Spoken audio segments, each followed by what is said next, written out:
let us continue. Just we have discussed that sigma y E is equal to y divided by r, where sigma is the stress induced in that particular fiber, which is away by amount r, y from the neutral axis, E is the Young's modulus, and r is the radius of curvature of the neutral axis. So sigma by y is equal to E by r, or sigma is equal to y multiplied by E by r, or sigma is proportional to y as E divided by r, Young's modulus divided by radius of curvature is constant. The stress is proportional to the distance from the neutral axis in A. This suggests that the sake of weight reduction and economy neutral axis in A. This suggests that for the sake of weight reduction and economy, it is always advisable to make the cross-section of the beam such that the most of the material is concentrated at the greatest distance from the neutral axis. So cross-section of the beam should be such that most of the material is concentrated at the longest, greatest, or maximum distance away from the neutral axis. Thus, there is uniform adoption of I section for neutral steel beams. So, for the sake of weight reduction and economy, so most of the material should be away from the greatest distance from the neutral axis. Thus, there is a universal adoption of I section for steel beams. Now, let delta A be an elemental of cross-section area of a transverse disc plane at a distance y from the neutral axis.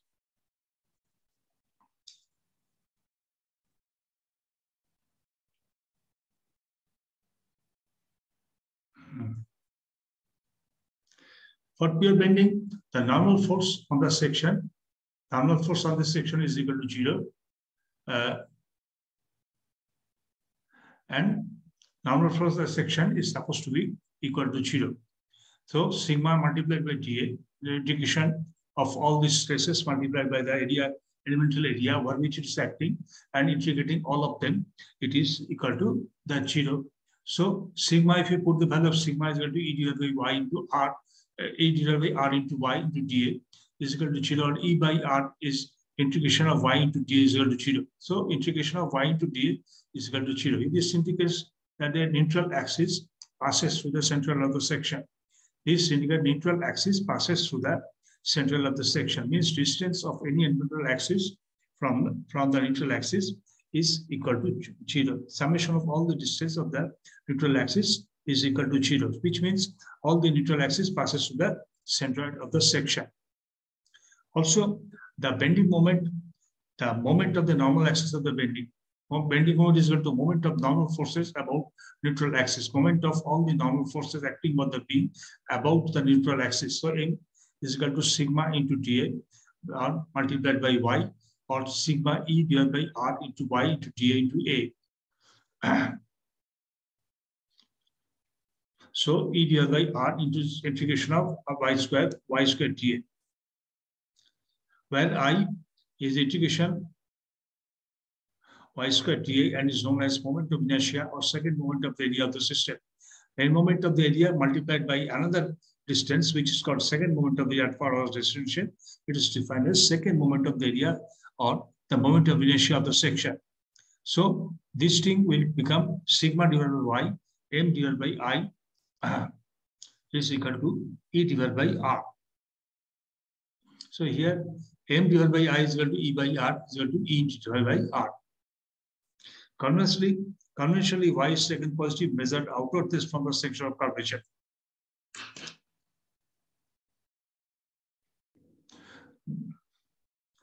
Just a second.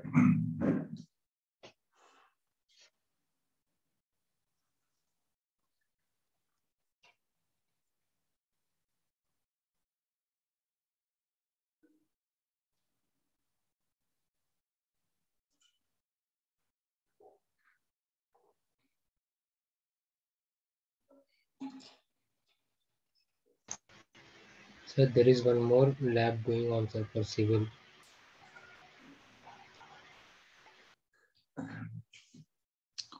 A convention. The relation derived above is based on the theory of pure bending. In practice, a beam is subject to bending moment and shear force simultaneously.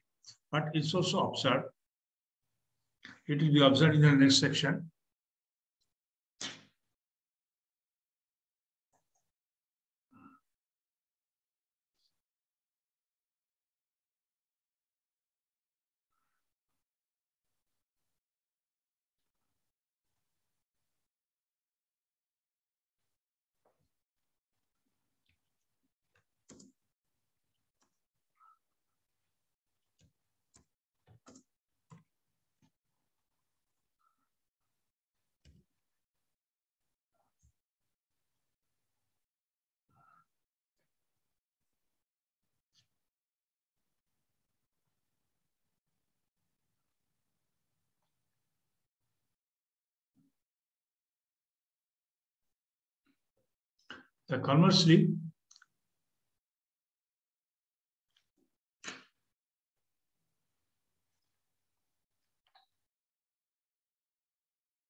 Conversely, the relation derived is based on the theory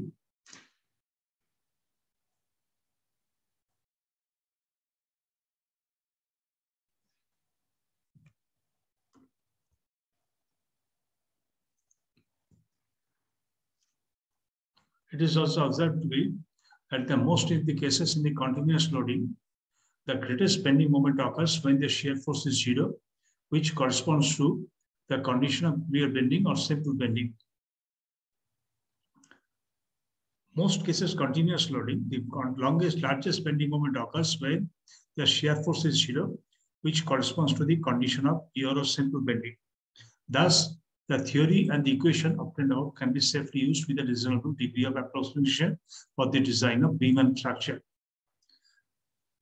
The section vertical radius y by r, I by y, while I is the farthest or the most distant point of the section from the neutral axis, is called section modulus.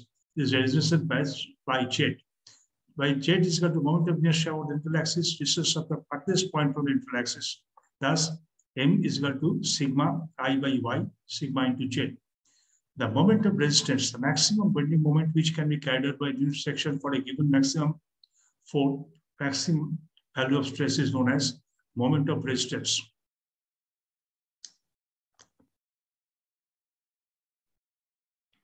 Now, maximum bending moment which can be carried for a given maximum value of stress is defined as the moment of the resistance.